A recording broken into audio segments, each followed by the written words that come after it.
स्वाति ने इसी साल शहर के कॉलेज से पढ़ाई पूरी की है और अब उसके लिए जगह जगह से रिश्ते आने लगे हैं। स्वाति से ज़्यादा उसके रिश्तेदारों को उसकी शादी की चिंता है, इसीलिए जो भी स्वाति के घर आता वो किसी नए लड़के की खबर ज़रूर ले आता। अरे दीदी, ये फोटो देख के बताओ कैसा है। राहुल नाम है लड़के का, मेरी सहेली की बहन का बेटा है। अपनी स्वाति के साथ एकदम प्यारी जोड़ी लगेगी इसकी। ज़रा दिखाना, फोटो तो बढ़िया लग रहा है। कोई गलत आदत वादत तो नहीं है ना इसे? और कमाता कितना है? अरे कोई गलत आदत नहीं है दीदी, आप कहो तो एक मीटिंग करवा देती हूँ, फिर सब कुछ फाइनल कर लेना। हाँ, ये सही कह रही हो तुम। संडे को स्वाति के पापा भी घर पे ही रहेंगे। बुआ फिर वहाँ से चली जाती है और रात को स्वाति की माँ उससे कहती है, स्वाति बेटा, आज कमला बुआ ने एक लड़के की फोटो दिखाई है। संडे को वो लोग मिलने आ रहे हैं, तैयार हो ना तुम बेटा? अरे मम्मी, आप कहाँ कमला बुआ के चक्कर में आ जाती हो? अभी इतनी जल्दी कोई शादी वादी नहीं करनी है मुझे। अरे बेटा, अच्छा लड़का है, बुआ जानती है उसे अच्छे से। हाँ स्वाति बेटा, एक बार मिल तो लो, बाद में देखेंगे आगे क्या करना है। वैसे तो कमला रिश्ता लाई है तो मना करने का तो कोई सवाल ही नहीं उठता। संडे की सुबह होती है और कमला बुआ राहुल और उसके मम्मी पापा को लेकर स्वाति के घर आती है। अरे आइए आइए भाभी, इसे अपना ही घर समझिए। इनसे मिलिए, ये मेरे भैया और ये मेरी भाभी हैं। नमस्ते भाभी जी, ये है हमारा लड़का राहुल, सरकारी नौकरी की तैयारी कर रहा है ये।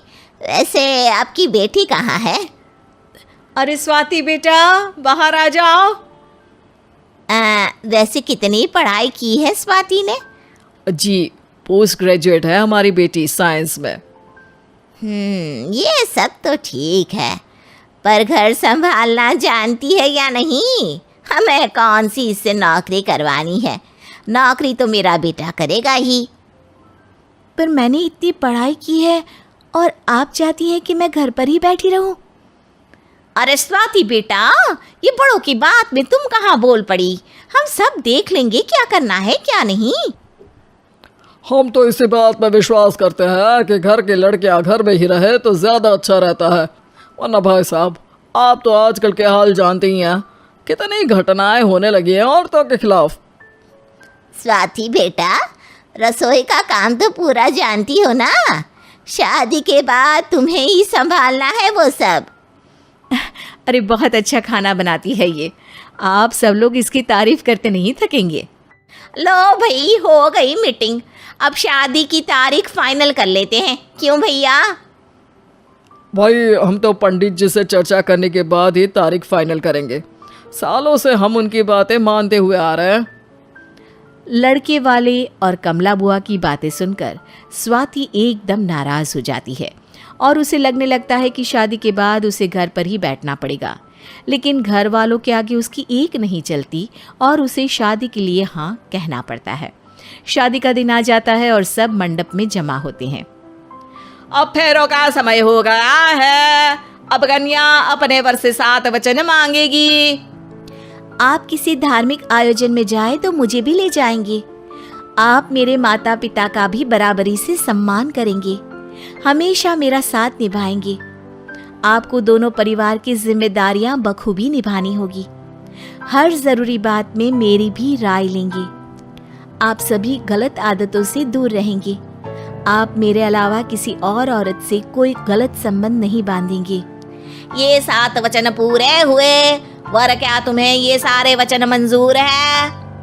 जी हाँ पंडित जी, मैं सारे वचन अच्छे तरीके से निभाऊंगा। अरे वाह वाह, बढ़िया तरीके से सब काम संपन्न हो गया। तो इसी के साथ विवाह संपन्न हुआ और आज से ये दोनों पति पत्नी हुए। 1 मिनट पंडित जी, अभी एक वचन लेना बाकी है। अब कौन सा वचन है बेटा? मैं अब हमेशा के लिए किसी दूसरे घर में जाने वाली हूँ, तो पति के अलावा मैं अपने सास ससुर से भी एक वचन लेना चाहूँगी। अब कहो बेटी। मैं ये चाहती हूँ कि मुझ पर किसी बात की कोई पाबंदी नहीं लगाई जाएगी।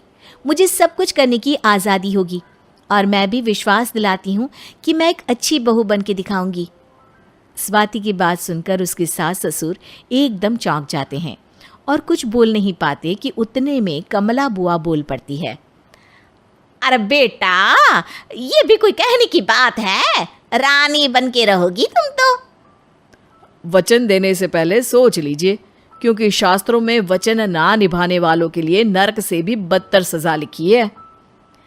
स्वाति की चालाकी से वहां मौजूद सब लोग प्रभावित हो जाते हैं और लोगों में बदनामी ना हो जाए, इस कारण स्वाति के सास ससुर को उसे वचन देना पड़ता है। और कैसी अपशकुन वाली बातें कर रहे हैं आप पंडित जी? हमें मंजूर है बेटा तुम्हारी शर्त। स्वाति अपनी समझदारी से अपनी बात अपने ससुराल वालों से मनवा लेती है और खुशी खुशी राहुल से शादी कर लेती है।